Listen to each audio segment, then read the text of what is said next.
This is Jasmine for the Embassy of Peace, sharing a little about our wonderful darkroom laboratory time and a little bit of the history as well, because so many of you have been asking questions as you begin your preparation to join us this March. And I get emails all the time, people asking me about darkroom, inviting me to talk more about the darkroom laboratory space, because we also work with it quite differently to most people. Not many people are doing darkroom in our world, but not in modern day times, but it is becoming more popular because of the benefits that it offers. We've shared about the Essenes and their traditions. We've shared about some of the yogis in India and their love of this. And I wanted to touch also on those beautiful lost tribes, lost civilizations in South America that are known as the Kogi, or more importantly, the other tribes involved, the Arawaka. I was invited many years ago to go and be with tribes deep in the Amazon jungle and to share about source feeding, because they were feeling to unhook more and more from the Western world and be free from the need of many external resources. And that has led many people to do solitude time in darkroom, whether they've done it alone in a hut or they've blocked out their home for a few days and experienced it there, or they've just played the game of once a month, where once a month they'd have one day of taking no physical food. The next month they'd have one day of silence and no physical food.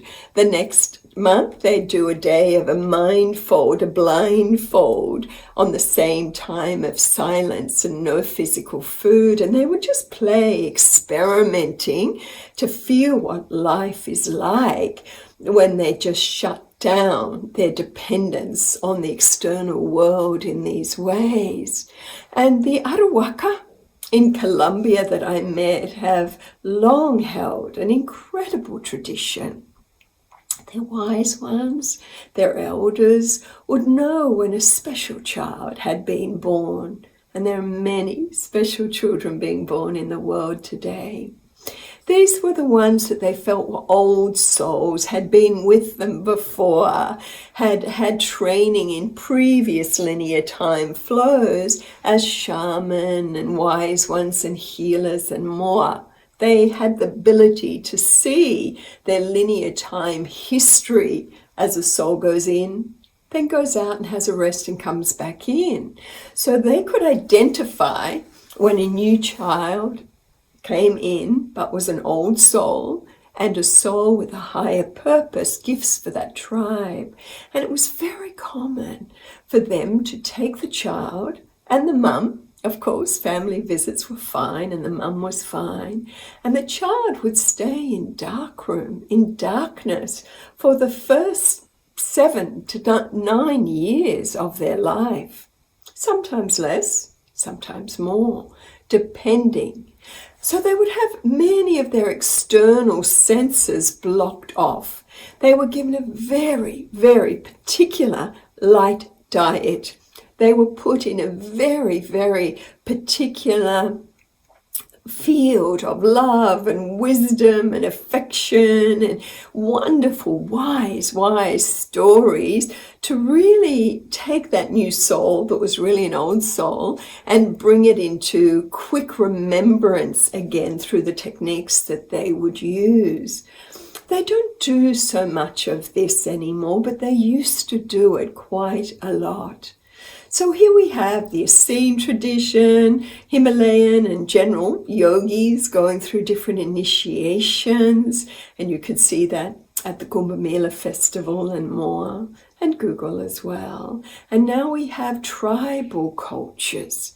We also have tribal cultures in the Indian, North American Indian tradition that do the sun dance, where they push themselves and they'll dance for 4 days and 4 nights non-stop, without physical food, without fluid. And instead of getting weaker, they get more and more energized, stronger, more in their power. They go into a trance-like state with the drumming, the music, and the dancing and the movement and the flow, the harmonic, to go into higher states of revelation. And you could say that's one of the great benefits of the way that we hold our darkroom retreats, because it's your mastery of you. It's you tapping into your limitless wisdom you carry within you.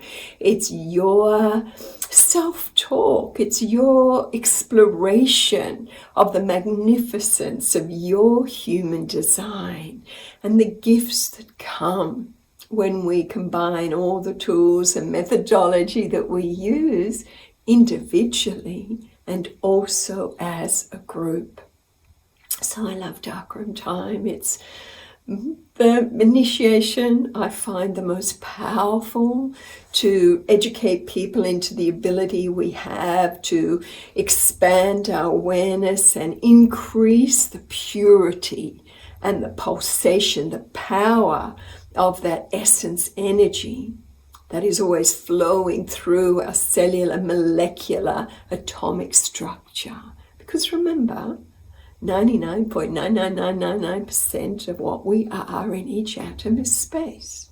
But that space is vibration, and it has construct, and it can deliver, that vibrational construct can deliver so much to us when we open and focus upon what it actually carries and the gifts it can give us when we hit a certain keynote or frequency. So I'm so looking forward to seeing you again and beginning again after these few years away, our incredible, very powerful, life-enhancing darkroom retreats. It's Jasmine. See you soon there.